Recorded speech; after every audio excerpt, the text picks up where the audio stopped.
meat.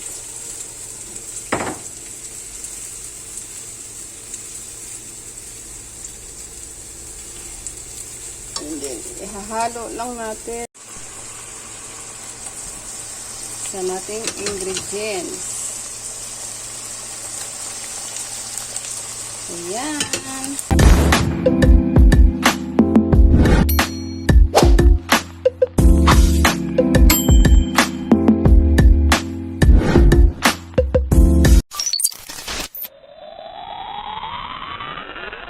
Hi guys! Today magluluto tayo ng beef steak Tagalog. Ayan. Hiwa na ako ng beef into flat lang guys. Maninipis lang siya para madali siyang maluluto. So ayan. So ang ginamit dito ay beef Angus, or pwede din kayo na maggamit ng beef sirloin. Yung may laman siya na walang taba na beef. Ayan. Ayan siya.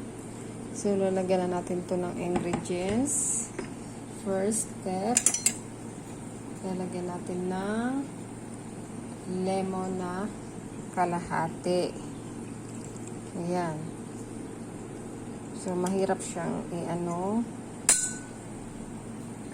hiwain. So, hiwain muna natin into half para mas mabilis siyang i-squeeze. Ayan. So, ayan. I-squeeze na natin. Pwede din gumamit kayo ng kamay na may gloves. Ayan. Or kahit wala na, magbukas lang ng maayos. Ayan. Then, yung isang nahiwa ko, isunod na natin. Squeeze ulit. Yan. So, after nito, so isang buo or kalahati, okay na yan guys. Depende po sa amount ng yung beef na gagawin. And then, after that, lalagyan na natin ng 2 tablespoons of soy sauce, light soy sauce or dark soy sauce. Mas masarap ngayon dark soy sauce, pero light soy sauce lang yung ginamit ko guys. Ayan. So, depende po sa amount nyo kung madami yung beef ang inyong ilalagay na soy sauce is 3 kutsara. Ayan. So hahaluin lang. Ayan na guys. Lalagay ko na naman yung garlic, fresh garlic. Actually, pwede din kayong gumamit ng garlic powder. Pero dahil sa wala kaming garlic powder, ayan, ginamit ko na yung fresh na garlic. At hahaluin lang ito guys.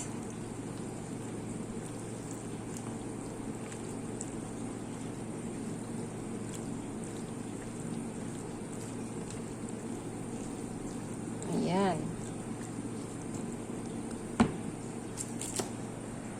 Nang nahalo, ilalagay ko naman yung black pepper.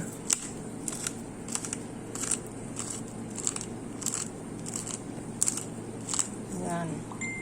And then after that, ilagyan ko na ng black pepper. So, ayan, nilagyan ko na ng garlic at hahaluin ko naman siya at ng black pepper.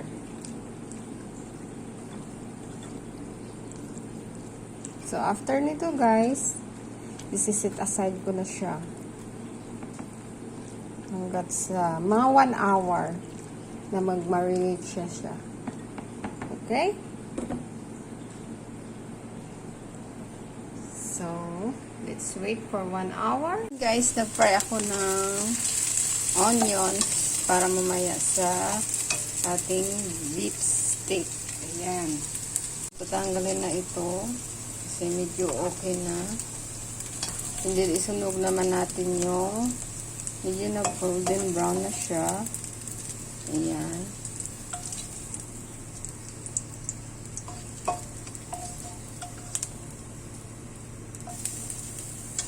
So, susunod naman natin yung, ayan siya guys. So, ayan, may kunting mantika pa siya. Pag gusto nyong dagdagan, pwede din. So, isunod naman natin yung beef.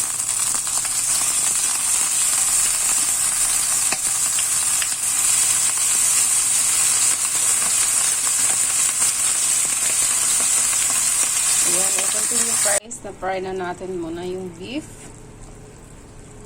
Pero itra-transfer ko pa siya sa isang frying pan. Ayan, natanggal ko na siya. Ayan. Yung na-pan-fry natin na beef or baka. And then, nagpakulo naman ako ng natira niyang sauce.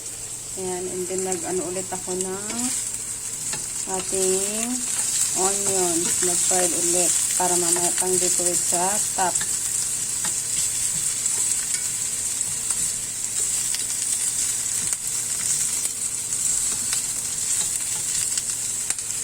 Nilalagay na natin yung beef or baka. Meat.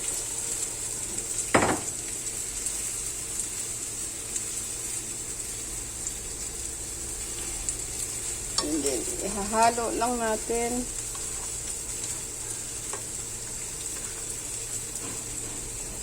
Yan. Hinalo lang natin sa pinakuloang sauce.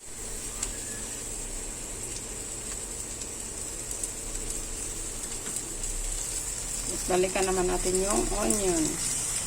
Guys, yan ang ating beef stick Tagalog. Ilalagay na natin yung sa nating ingredients. Ayan.